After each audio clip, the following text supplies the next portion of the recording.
Maayong hapon, gikan sa Solar News Channel Manila. Ako si Menchu Antigua Macapagal.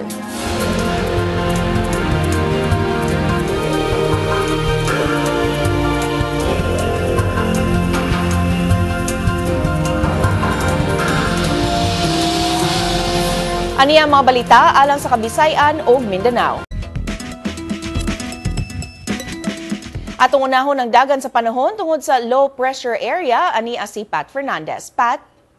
Hi, Menchu. Matod sa pag-asa, nahimutang ang low pressure area duol sa Surigao del Sur. Tungod ni ini walay undang mga pag-ulan nga nagdalag baha og landslide sa Mindanao yadtong weekend. Padayon sab ang pag-ulan og thunderstorms sa Mindanao, Eastern ug Central Visayas tungod gihapon sa low pressure area. Mapanganuron nga dunay hinay ngadto sa kasarangan nga pag-ulan ug thunderstorms sa ubang bahin sa Visayas, Bicol Region ug sa Mimaropa. Ulanon sab ang Northern, Central Luzon ug ang Metro Manila tungod sa northeast monsoon kun amihan. Base sa Metro Weatherscape, madagumon ang halos tibuok nasod.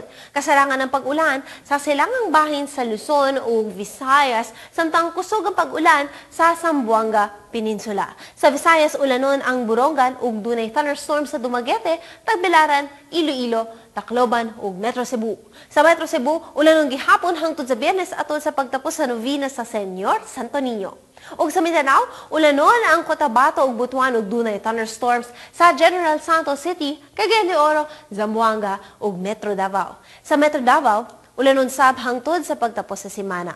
Ug sa Luzon, ulanon ang Calapan, Lawag, Puerto Princesa, Tagaytay, Tuguegarao, Legazpi, Baguio ug Metro Manila. Natalasab sa Baguio City ang labing ubos nga temperatura sa 9.6 degrees Celsius. Sa Metro Manila, ulanon sab nga dunay thunderstorms hangtod na sa Biyernes. Mao kadto ang latest sa dagan sa panahon. Visayas ug Mindanao pag-amping kanunay. Balikan nimo, Menchu. Daghang salamat, Pat Fernandez. Haniya na ang front pages sa mga pamantalaan sa Sugbo. Sa Sunstar Cebu, gipaabot nga ulanon ang tibuok semana hangtod na sa Fiesta Senior. Sa Sunstar Super Balita, gikan sila sa Philippine Coast Guard ang mga biyahe sa barko sa Sugbo tungod sa dagkong balod. Og sa Cebu Daily News, headline sab ang bugnaw og ulanon nga panahon sa Sugbo sa musunod nga mga adlaw. Non-working holiday karong adlaw sa Zamboanga City tungod sa Maulidin Nabi o ang adlaw natawhan ni Prophet Muhammad. Ang holiday subay sa gilatid sa Code of Muslim Personal Laws of the Philippines. Gisugdan sa mga Muslim sa Zamboanga City ang kasaulugan sa Maulidin Nabi kagahapon pinaagi sa pag-ampo ug pag-andam ug pagkaon alang sa ilang mga kabanay ug magpadayon kini hangtod karong adlaw. Sarado ang mga government ug private offices karong adlaw alang sa holiday.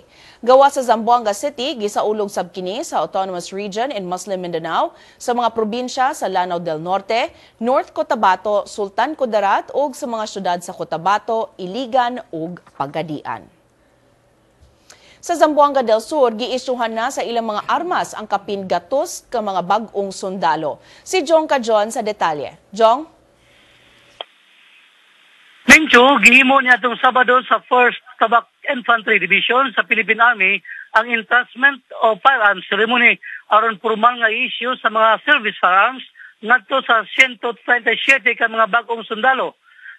Gitambagan ni 1st Infantry Division Commander Major General Felicito Virgilio Trinidad ang mga bag-ong sundalo kabahin sa responsibilidad sa pagbaton og armas isip sundalo. Ipasabot ni Trinidad na tuyong gihimo ang seremonyas aron masilsil sa pangisip sa mga sundalo ang service-oriented attitude sa mga sundalo.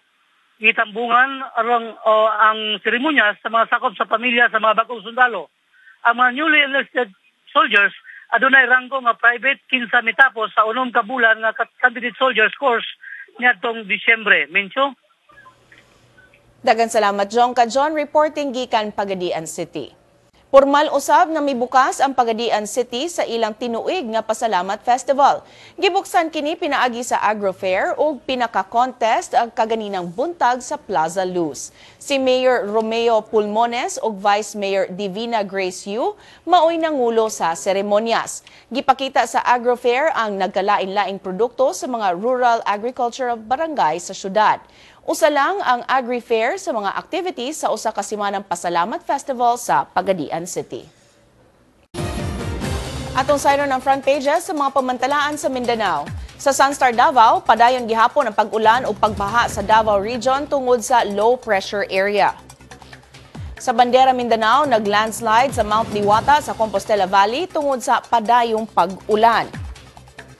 Sa Mindanao Daily, Northern Mindanao, gipasanginlan si Cagayan de Oro City Mayor Oscar Moreno nga nag-blackmail sa konseho. Sa Western Mindanao, buot sa Zamboanga City Government nga mubukas pa og mga bag-ong dalan sa syudad. Sa Caraga, walay namatay nga sundalo sa labing ulahing ambush sa New People's Army sa Agusan del Sur. Og sa Davao, mipasalig ang kagamhanan sa Tagum City sa kaluwas sa mga sakop sa media sa syudad. Og mao kadto ang Solar News Cebuano. Hangtod ug mapuhon, ako si Mencio Antigua Macapagal. Daghang salamat ug maayong hapon.